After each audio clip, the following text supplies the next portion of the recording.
নমস্কার বন্ধুরা, আজকে আমি ক্লাস 10-এর ভৌতবিজ্ঞানের পরমাণু নিউক্লিয়াস চ্যাপ্টারের কিছু শর্ট কোশ্চেন নিয়ে এসেছি, যেগুলো পরীক্ষার জন্য গুরুত্বপূর্ণ। তো যারা পাস করতে চাও তারা অবশ্যই দেখতে পারো এগুলো, শুধুমাত্র পাসের জন্যে।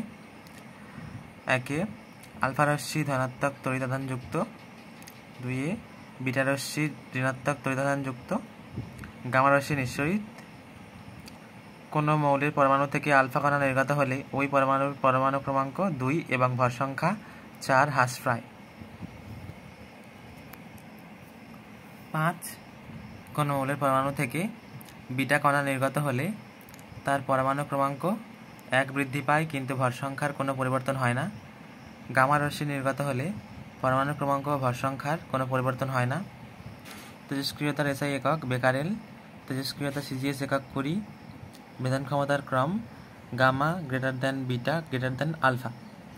গ্যাসকে আয়নিত করার ক্ষমতার ক্রম alpha greater than beta greater than gamma. গতিবেগের ক্রম gamma greater than beta greater than alpha.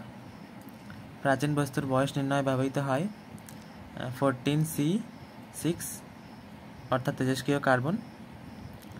তেজস্ক্রিয় খনিতে থাকে হিলিয়াম গ্যাস। ভর ত্রুটির একক AMU বা অ্যাটমিক মাস ইউনিট। 15 নিউক্লিয় বিভাজনের একটি ব্যবহারিক প্রয়োগ হলো বিদ্যুৎ শক্তি উৎপাদন।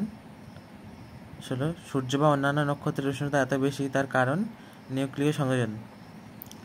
ক্যান্সার চিকিৎসায় ব্যবহৃত হয় তেজস্ক্রিয় কোবাল্ট। নিউক্লিয় সংযোজনের আগে নিউক্লিয় বিভাজন করা হয়। নিউক্লিয় চুল্লিতে মডারেটর হিসেবে ব্যবহৃত হয় ভারী জল। নিউক্লিয় সংযোজন নিয়ে যে শক্তি উৎপন্ন হয় তার উৎস হলো ভর ত্রুটি। তো ধন্যবাদ বন্ধুরা পুরো ভিডিও দেখার জন্য।